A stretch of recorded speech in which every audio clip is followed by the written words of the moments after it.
You know the words dominating today's headlines. Private equity generative capital gains tax. America's chip war with China. Bets on Fed rate cuts are sweet. But do you understand how they impact your world and your wallet? In a world that skims the what, understand the why. Because context changes everything. Subscribe at Bloomberg.com.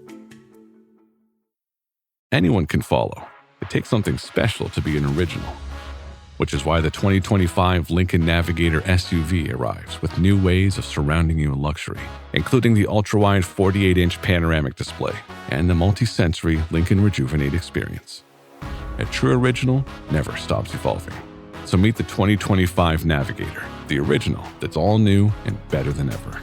Learn more at Lincoln.com. Lincoln and Navigator are trademarks of Ford or its affiliates.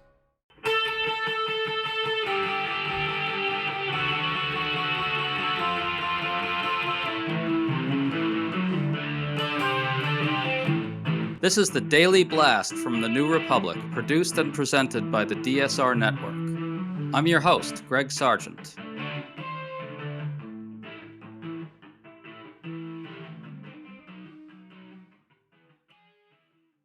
Not long after President Trump announced the $20 billion financial bailout idea for Argentina, he floated the proposal of purchasing beef from Argentina to bring prices down here in the United States.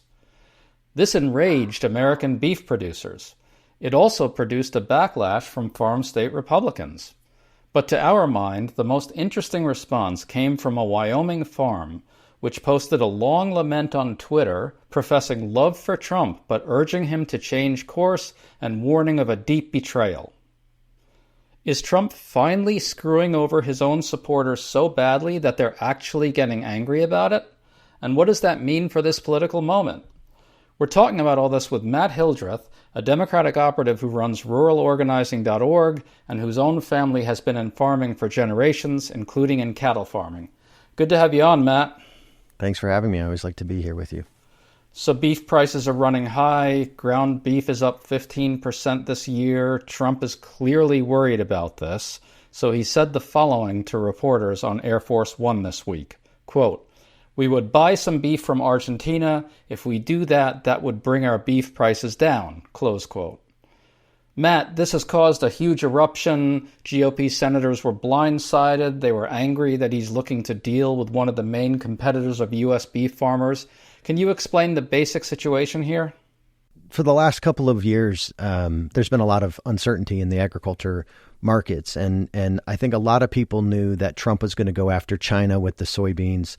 A lot of people anticipated the tariffs on China, and they anticipated that there was going to be some instability in the market and that China would retaliate. So a lot of folks that would grow soybeans invested in more corn.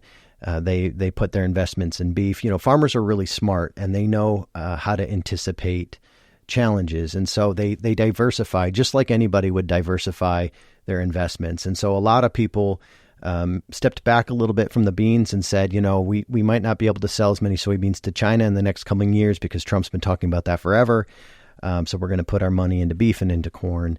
And that turned out to be a pretty smart move for a number of farmers because there's been a few things that have happened. There's some, infectious diseases and stuff that have happened in the South. And so there's just been a limit on beef production in the last year or so, and that's driven up the price of beef. So the farmers who may have been losing money on soybeans were going to make that up on beef. And so they felt like they had enough, heads up on what was happening in the markets to make that move.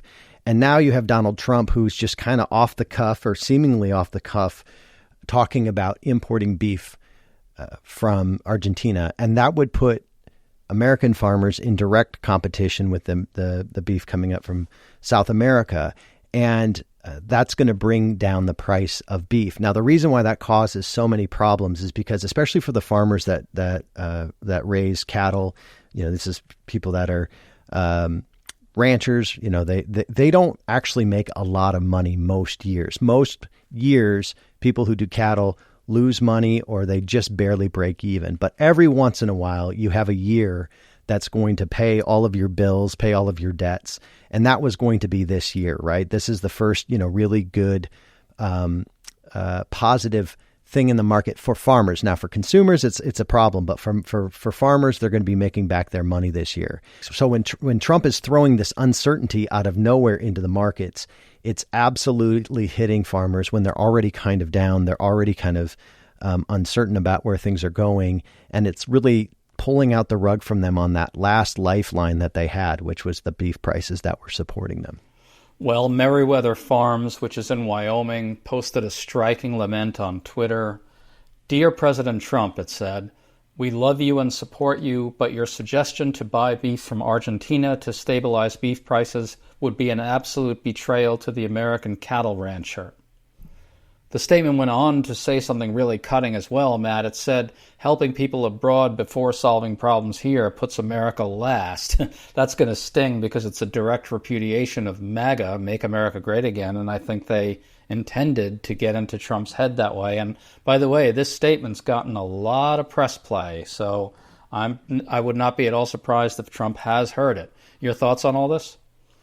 Yeah, I mean, I think this is exactly what I'm hearing from folks in small towns and rural communities. I mean, farmers represent a really critical piece of the rural economy, and they have very, traditionally been with Donald Trump, and I think that's happening for a number of reasons. The number one thing that I heard from folks when I talked to them last year about who they were voting for is, they would say they were voting for Donald Trump. And I would say, well, he has these plans for tariffs. And to be very clear, back in 2024, we knew he was planning to do tariffs. And so we would talk about him and say, these tariffs are going to hurt small towns and rural communities. And what they would say is, this is a small price to pay. This is a short-term pain for a long-term gain. So the tariffs are going to be hard for us as farmers in the short term, but in the long run, it's really going to position the American farmer to be more competitive in the international markets. And what we see now when Trump just says off the cuff that he's going to import beef from South America is it completely undercuts that argument for short-term pain for long-term gain. And it's really unraveling all of what they see as the sacrifice for a long-term investment. So I think that what's happening here is not just that, farmers and ranchers are really pissed off about what they're seeing, but they're starting to see it in a way. They're seeing it in their own farm operations, in their own small businesses, where regardless of the talking points that they hear from Fox News, they can't deny what they're seeing in their bank accounts. And then, when they've made all of these sacrifices, they said, this is going to hurt us in the short term, but in the long run, it will pay off. And then they see a flippant comment like he made. It just absolutely sends shockwaves through the community. The question I have is something like this enough to push the farmers from saying to themselves, I was giving Trump the benefit of the doubt, but he's really getting this one wrong, over to Trump doesn't give a fucking shit about us and he's screwing us because he really just doesn't care? Is there a way to get that sort of constituency over to that point?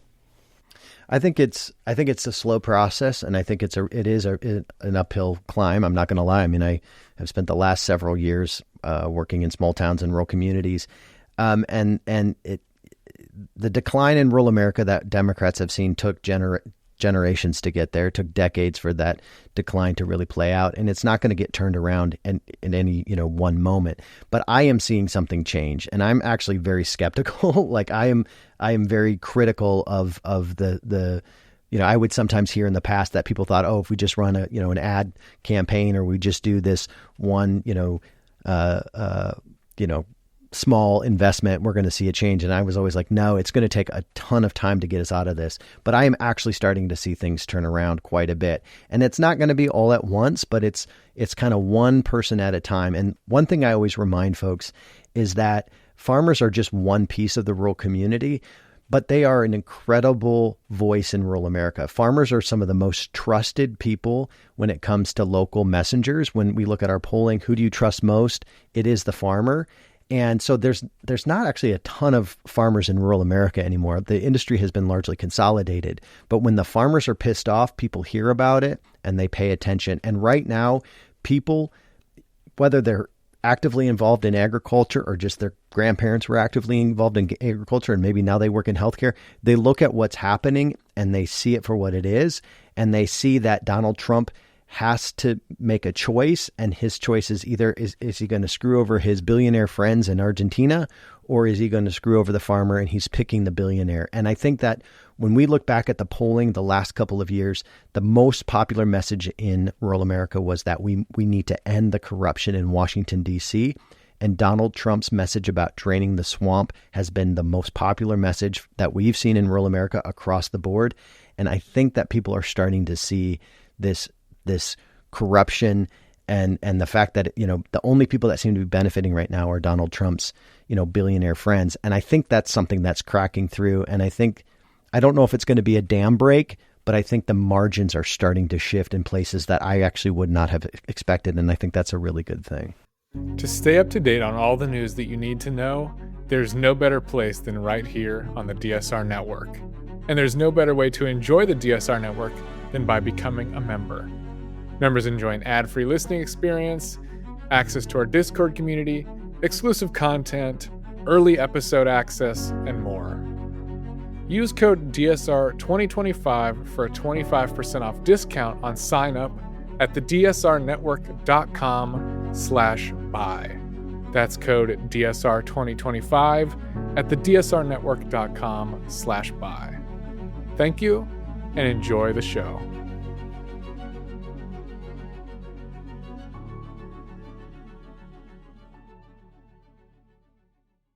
Well, I want to read a little bit more from that Farm's Lament, the Wyoming Farm's Lament. Quote, "The American cattle rancher is one of the last symbols of independence we have in the nation. The work is tireless, daily in poor conditions, with low margins without thanks, all in order to keep this country fed. We would be a failed nation if we continue to betray the very people who put food on the table for us." Close quote. Again, with the betrayal language, which I think is very strong and is going to really piss off people around Trump.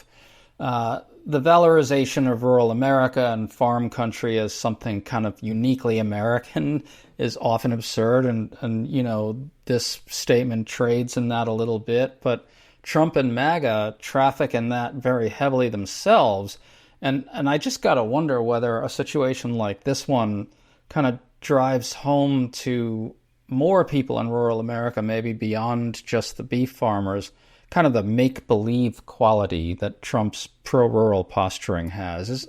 Is that something you see happening as well? In other words, I guess what I mean by that is, okay, maybe they're going to figure out he's screwing us here, but he means well. Do they cross over to seeing him as manipulating rural America? I think Trump will always have about a 30 to 40% base in rural America, no matter what he does. And I think that base is always going to be higher than in more urban areas. There's a chunk of rural America that we will just never be able to win. But when you look at the statement that you just read, it's really unbelievable that they're out there saying that. If I was out there saying the exact same thing, if I posted the exact same message on X, people would look at me and they would tell me to just fuck off. I mean, our polling shows far and away, the messenger matters just as much, if not more, than the message. And the messengers here are pissed off, and they're people that local rural folks trust. And I don't see Trump figuring out a way out of this, and people are going to get screwed. There's going to be a record number of bankruptcies in agriculture. And I think people are going to look back at this and just have a ton of frustration, feel incredibly burnt. I don't know where they take that anger. I don't know if they take that anger to the Democratic Party, but I don't think they're going to be sticking with Trump like he expected them to. Well, you've got the tariffs killing rural America. The Medicaid cuts are already leading to rural hospitals closing or planning to close. The food stamp cuts and the lapsing of the expanded ACA subsidies, Affordable Care Act subsidies, will badly hurt a lot of Trump's working class supporters. I've never seen it pile up quite this way before. Trump 1 screwed a lot of working people pretty badly. Republican administrations have a long history of screwing their own voters pretty badly, especially in rural America. But I've never seen a critical mass of it in quite this way. Am I right about that? It's almost impossible to track it and to explain it in such a short amount of time. It is piling up. And the other thing is, and they didn't mention it in their Twitter post, but or their X post, but immigrants are the backbone of our agriculture economy. And so when you talk to farmers and you actually, process through what's going on, when COVID hit the meatpacking industry, it was the immigrants and the refugees in the packing plants that were considered to be essential workers, and they're the people that kept America, fed. When you talk to farmers, they know it and they actually appreciate it. They know that there's immigrants out there, working, and the beef industry is built on that labor. And they might not say it publicly, but to themselves, they know it and they appreciate it. So that's just one other piece. The agriculture workforce is being decimated right now. And then you throw on healthcare. I mean, so many of these farmers, they have to have off-farm income just to get access to health insurance. The ones that have health insurance are getting it oftentimes through the expansion of Obamacare. They're going to be their premiums are going to be going up. The cost of their fertilizer is going to be going up. Their income is going to be going down. I mean, they are so screwed. And I think for a long time, the policies were having an impact on their lives. So when you talk to farmers, they might not say it publicly. They're oftentimes a little bit afraid to admit it. But they know that their workforce is being decimated by Donald Trump's immigration policies. Healthcare is their healthcare premiums are going up, and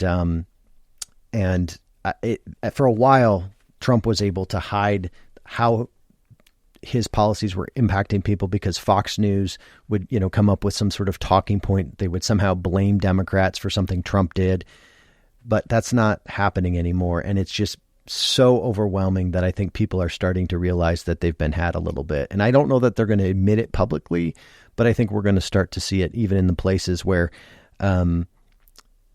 you might not expect it. It's not going to be everybody, but it's going to be, I think, enough to really start having an impact on statewide races.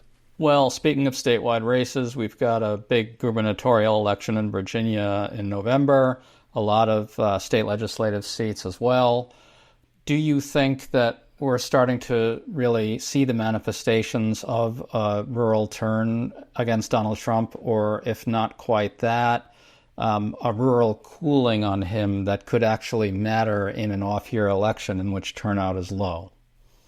I think absolutely. I think there's two things happening in Virginia right now. One is there is a cooling on Trump, and I think that's having an impact on Republicans at all levels. And I think that right now, we're not hearing that much from the Trump base in small towns and rural communities, including in Virginia. I can name, hundreds of places that had massive turnout for the No Kings rally, and maybe 3 or 4 people, even in small towns and rural communities, turning out to, counter protest in support of Trump. So I think the Trump base is cooling. At the same time, Democrats are being mobilized in ways that I actually had not even seen in 2024. In Virginia specifically, there's a group called Rural Ground Game. They're doing fantastic work, and they've recruited in every race at the state level. They have a candidate, and that's unheard of. Now, a lot of those candidates are going to lose. A lot of the Democrats that are running in rural Virginia are going to lose. But the fact that they have somebody running in every race is going to increase the margins even just a little bit in those areas. And so, one thing that we always say is you got to lose less. And that is something that when you have candidates running in every race, like Rural Ground Game is working on in Virginia, it's going to bring up the statewide numbers. And so I think because you have those two factors, the Trump base cooling, and then also Democrats getting mobilized and the Democratic base being mobilized, and that mobilization coming from small towns and rural communities in addition to the more urban areas, I think it's going to have an impact. Well, it seems to me that you're getting at a critical aspect of what Democrats are trying to do a little more of these days, which is going into rural communities and finding the Democrats in those places, right? Because, in the southwest tip of Virginia, Democrats are vastly, vastly outnumbered by Republicans and Trump voters. It's in Appalachia and so forth. But there are still some Democrats there. And if I understand the new thinking, or at least some of the recent thinking properly, the idea is to go and find Democrats in places where they're outnumbered just to get those statewide totals higher for the Democratic Party. Can you talk a little bit about that innovation and whether we're going to see some of that succeed in Virginia and what that means? I've always referred to this as the Democratic donut hole. So you have base voters in non-targeted areas, and that base has been ignored for years. So if you're a base voter in a targeted county, you are flooded with advertisements, you are flooded with mailers, you are flooded with text messages. Let's say you're a base voter in a county that has maybe only 35% of the voting population being Democratic. You're going to receive zero resources. So going back to the Harris-Walz campaign last year when I was serving as the rural vote director, we went into a county in Pennsylvania that received zero resources because they were not part of the coordinated campaign. So you had base voters there, about 17 to 20% of the population were base Democratic voters, but they had no resources because they weren't in a targeted county. So you have all of these people that would be with us if they turned out to vote, but they're getting nothing from the Democratic Party because the party is focusing on maybe 20% of the more populated counties. And so we think that you can go into those places, you can resource those places, and you can move the needle from maybe, losing by 20% to losing by 15%. And if you can do that in enough places, you can bring up the numbers statewide. And that's something that we've been really focused on. That's something that Rural Ground Game in Virginia is really focused on, and I think is really kind of the cutting edge of what's happening there. And I think we're going to start seeing that in more places across the country because I think Virginia is showing that it can work. Last question, Matt. Is all this madness coming from Trump, the Argentina stuff, the tariffs, the screwing over of rural hospitals, the decimation of healthcare, et cetera, et cetera, et cetera, the crushing of the immigrant workforce, is that opening up channels to communicate to Republican-leaning rural voters? Is that something that can happen finally or not? I think so. And if you would have asked me that in the past, I would have said probably, but I'm more confident now than I think at any point. And I've really been waiting to have that confidence. I was one of the biggest, even though I work in rural America, and I think because I work in rural America, I was one of the most, I was very skeptical in the past, but it has just gotten overwhelming. And it's not just will people see how the policies impact them, but it's will people see how the policies impact them in spite of the fact that they are being flooded with Fox News information and they don't actually have access to the same information that you and I have access to. And that's the real challenge. Our polling going back to 2018 showed that when good things happen in rural America, people just assume it's Republicans because they think Republicans are the ones fighting for them. Despite the fact that, all of these good things that happened in rural America were coming from the Democrats, the policy was not leading to the political wins because we were losing the communications fight. And so that's the biggest, I think, challenge that we're seeing now. But because this is having a direct impact on people's paychecks, because it's having a direct impact on their bank accounts, and last, because Donald Trump said for years that he alone was the one who could fix it, I think that that's why the Republicans are starting to see a perfect storm where people are saying, wait a second, things aren't getting better. Your message was that you were going to fix higher prices on day one. You didn't. Trump set the bar so high that he was never going to be able to achieve it. And so now I think people are starting to say, my friends, my family members, that one crazy Democrat that I never listened to that I get coffee with in the morning, they might be onto something. And I think that's what's cracking right now in a way that I hadn't anticipated it. And I think it's really going to be on, Democrats to be able to step into that space and realize, there's people that might not be worth us talking to because we're never going to win them. But what we saw with No Kings, I saw more Republicans and independents at No Kings this last time than I had ever seen at any of the previous stuff. So there's still people out there that are coming over to us that even after all of this time hadn't gotten over to us that are now showing up. So I think we have to be welcoming those people and finding them and realizing it's not going to be a wave all at once. It's going to be one person at a time. And I think that's what's happening. Well, there really is a perfect storm of terrible policy here. I gotta hope that Democrats know that and are going to really ramp up the outreach in those areas next year because it's pretty critical. Matt Hildreth, thanks so much for coming on with us, man. We really appreciate it. Thanks for having me.